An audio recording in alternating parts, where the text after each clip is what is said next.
Hollywood is stunned. Ron Howard has finally broken his silence, and what he revealed isn't good at all. The beloved actor-turned-director, known for his calm and wholesome image, has opened up about years of hidden tension, betrayal, and regret. For decades, he stayed quiet about the darker side of his journey from Happy Days to Oscar-winning fame. Now the truth is out, and it's shaking the image of one of Hollywood's most trusted legends. Let's begin the dark series of events that happened to Ron Howard with the painful death of his mother. In September 2000, tragedy struck the Howard family when Jean Spiegel Howard, Ron Howard's beloved mother, passed away at the age of 73 from heart and respiratory illness. Her death wasn't just the loss of a parent, it was the loss of a guiding light in Ron's life and career. Jean was more than a Hollywood actress. She was the quiet strength behind one of America's most respected directors. Jean had been part of Hollywood long before Ron became famous. She began acting in the 1950s, often taking on small but memorable parts in television and film. To many, she was the epitome of grace and warmth, traits that would later echo through her son's work. She appeared in projects like Apollo 13 and Cinderella Man, both directed by Ron Howard, often portraying gentle maternal figures that reflected her real-life persona. Her presence brought an authenticity that could not be manufactured. Every scene she appeared in radiated comfort and sincerity. Ron often spoke about how deeply his mother influenced his creative sensibility. Growing up in a family of performers, his father, Rance Howard, was also a working actor. Ron was surrounded by artistry, but it was Jean who taught him empathy, patience, and emotional truth. She taught him that storytelling was about connection, not ego. She believed that acting wasn't about being seen, Ron once said. It was about making people feel something. That belief became the cornerstone of his directorial philosophy. When Jean passed away, Ron was in the final stages of completing How the Grinch Stole Christmas, his big-budget adaptation of the Dr. Seuss classic starring Jim Carrey. The timing made the loss even more poignant. His mother had been proud of his work and excited to see the finished film, but she never got the chance. In one of the most emotional gestures of his career, Ron dedicated the movie's end credits to her memory. As audiences laughed at the Grinch's antics and embraced the film's message of love and redemption, they also saw a quiet tribute to the woman who had shaped the man behind the camera. In the years since her death, Ron has continued to honor his mother in interviews and public appearances, often crediting her as the emotional compass of his life. He has said that every time he directs a scene that emphasizes humanity, warmth, or moral growth, he feels her presence. Her influence remains woven into his storytelling, the family bonds of parenthood, the resilience in A Beautiful Mind, and the heartfelt lessons in Apollo 13 all reflect her legacy. The tragedy did not stop there. In November 2017, Rance Howard, the father of director Ron Howard, also passed away at the age of 89. His death marked the closing of a remarkable chapter in one of Hollywood's most respected creative families. For Ron, it wasn't just the loss of a father. It was the loss of a lifelong mentor, collaborator, and friend whose quiet influence had shaped both his artistry and his values. Rance Howard was a true journeyman actor, the kind of performer whose face audiences recognized even if they couldn't always recall his name. Across 6 decades in film and television, he appeared in more than 270 roles, from Seinfeld and The Waltons to movies like A Beautiful Mind and Apollo 13, both directed by his son. His gentle manner, integrity, and professionalism made him a beloved figure on set, not only to Ron, but to countless others who worked alongside him. Born in Oklahoma in 1928, Rance began his career on stage before transitioning to film and television in the 1950s. He married fellow actor Jean Spiegel Howard, forming an enduring partnership that blended art and family. Together, they raised their sons, Ron and Clint, in an environment where storytelling, discipline, and creativity were daily lessons. The Howards were never a glamorous Hollywood family.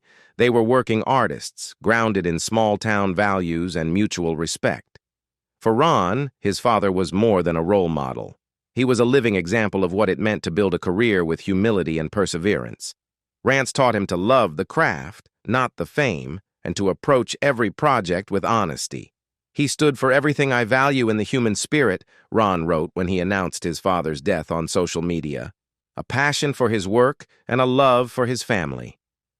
Rance appeared in nearly all of Ron's directorial projects in some capacity, often in small but memorable roles that carried emotional weight. Whether portraying a preacher, a mechanic, or a bystander, his performances were filled with authenticity. Ron often included his father not out of nepotism, but out of admiration. He trusted Rance to bring a moral center to his films. When Rance passed away, Ron was deep into production on Solo, a Star Wars story. The news struck him profoundly, a reminder of how intertwined his personal and professional worlds had always been.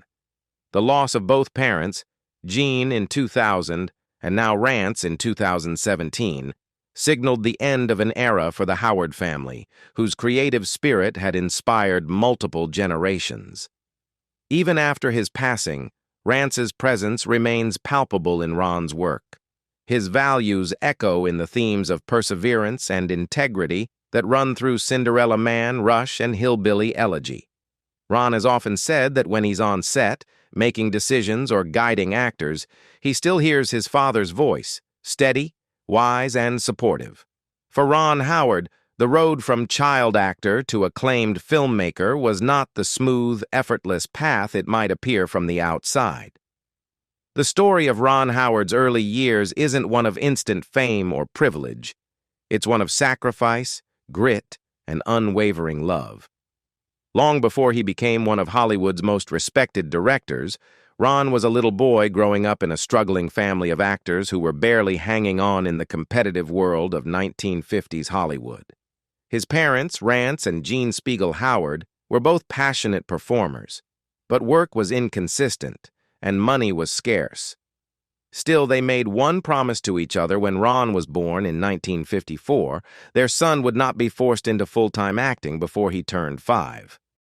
That rule would define their early years and test their strength.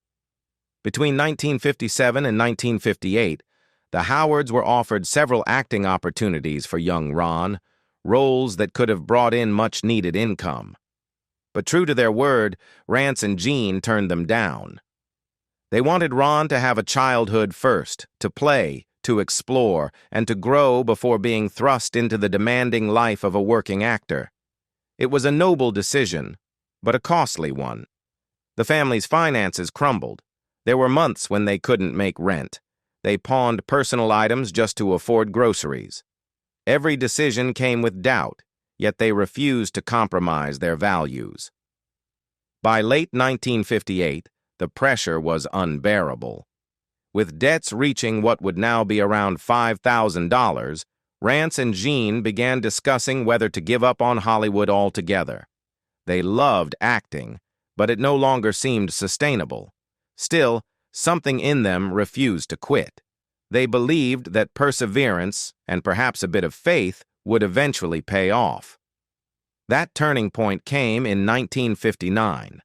Ron turned 5, finally old enough to work under the family's rule, and he landed his first real film role in The Journey, starring Yul Brynner and Deborah Kerr.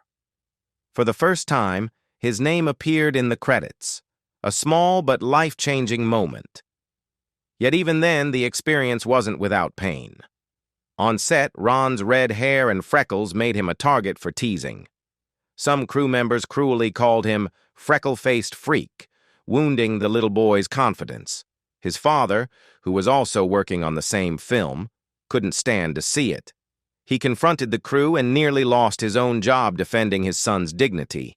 The job paid only $12,500, barely enough to cover their debts, but it represented hope, the first proof that all their sacrifices hadn't been in vain.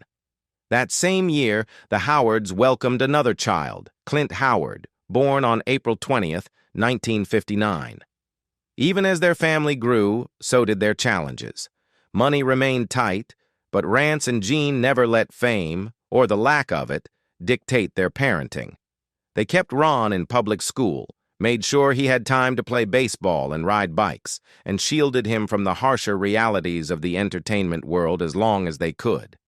In 1960, Ron Howard's life changed forever. At just 6 years old, he was cast as Opie Taylor on The Andy Griffith Show, a series that would become one of the most beloved and enduring in American television history. The journey to that role, however, was anything but easy. The casting process was long, competitive, and intense. More than 300 children auditioned for the part. Yet when Ron stepped in front of the producers, something about his natural warmth, honesty, and quiet charm made him unforgettable. He didn't act like a kid pretending to be a kid. He simply was one. When the show premiered on October 3, 1960, it instantly struck a chord with viewers.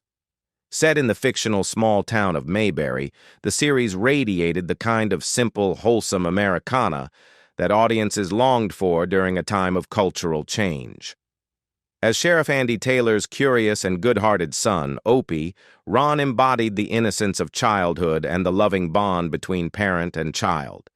The chemistry between Ron and Andy Griffith was undeniable. Their scenes together, often tender, sometimes humorous, gave the show its emotional core.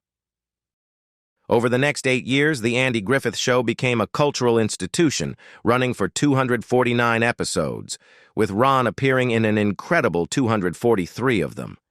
It wasn't just a job, it was a second home. But for young Ron, the experience came with extraordinary responsibility. He was still a child, yet he was expected to perform with the discipline of an adult actor. There were no live studio audiences to guide the rhythm of a scene. Everything depended on precision. Each line, each gesture, had to land perfectly. He learned to memorize scripts quickly, hit his marks, and maintain focus under bright lights for long shooting days. At the start, he earned about $300 per episode, which was a decent wage for a child actor in 1960. By the time the series ended in 1968, his pay had risen to $1,000 per episode, reflecting not only his growing importance to the show, but also his professionalism beyond his years. Still, money meant little compared to the lessons he was learning. Ron was growing up in front of the world, absorbing everything about storytelling, performance, and filmmaking. While audiences saw Opie as the symbol of a simpler, happier time, behind the scenes, Ron's childhood was anything but simple. He carried the pressure of fame, the expectations of adults, and the need to constantly perform perfectly. His parents made sure to keep him grounded. Rance and Jean reminded him to stay humble, do his homework, and remember that acting was only one part of life. But as Ron himself would later admit, the experience forced him to mature faster than most kids his age. By 1968, when The Andy Griffith Show came to its end, Ron Howard was only 14 years old, a teenager who had already spent more than half his life in front of the camera. Yet as the curtain fell on Mayberry, Hollywood didn't seem to have a place for him anymore. Casting directors still saw the sweet, innocent face of Opie Taylor, the sheriff's son who charmed America. No one could imagine him as anything else. It was both a blessing and a curse. He had become iconic, but that very image now limited his future. Ron began to feel the sting of rejection for the first time in his life. Between 1968 and 1969, he went on over 50 auditions, only to hear the same word again and again. No. He was too familiar, too recognizable, too tied to a character from a bygone era. The transition from beloved child actor to respected young performer is notoriously brutal, and Ron found himself right in the middle of that struggle. The calls that used to come so easily now went to other kids. The studios had moved on. Frustrated and defeated, he told his parents he wanted to quit acting altogether. but they encouraged him to stay patient, to remember that fame comes and goes in waves. Still, the offers that did arrive were far from glamorous. In 1969, he landed a small part in Gentle Ben, earning just $500 per episode, a huge step down from the $1,000 per episode he had made at the peak of The Andy Griffith Show. It wasn't just about money, it was about dignity. Ron was used to being on one of the biggest shows in America. Now, he was struggling to prove he still mattered. In 1970, he auditioned for the lead in The Wild Country, a major Disney production, and lost it. Each missed opportunity deepened his self-doubt. When he did secure steady work again, it came with The Smith Family in 1971, alongside Henry Fonda. The series gave him 39 episodes and about $8,000 in total earnings, but critics dismissed it, and the ratings were poor. The show quietly faded away, leaving Ron right back where he started. Behind the polite smile that audiences remembered, he was battling anxiety and self-consciousness. The fear of being forgotten gnawed at him, but even then, he tried to hold on to a sense of normalcy. He attended high school in Burbank, played basketball, and even averaged 12 points per game, surprising classmates who were used to seeing him only on TV. By 1972, Ron Howard was a young man trying to live an ordinary teenage life after an extraordinary childhood. Yet deep down, he still felt stuck between two worlds, the fame that defined him and the reality that rejected him. The once celebrated boy wonder was now just another kid searching for his next act. What do you think about the difficulties that Ron Howard has to endure silently? Leave us your comments in the section below. We hope you have found this helpful video. Don't forget to leave a like, share, and subscribe to the channel if you like it. Thank you for watching this and see you in the next videos. Goodbye.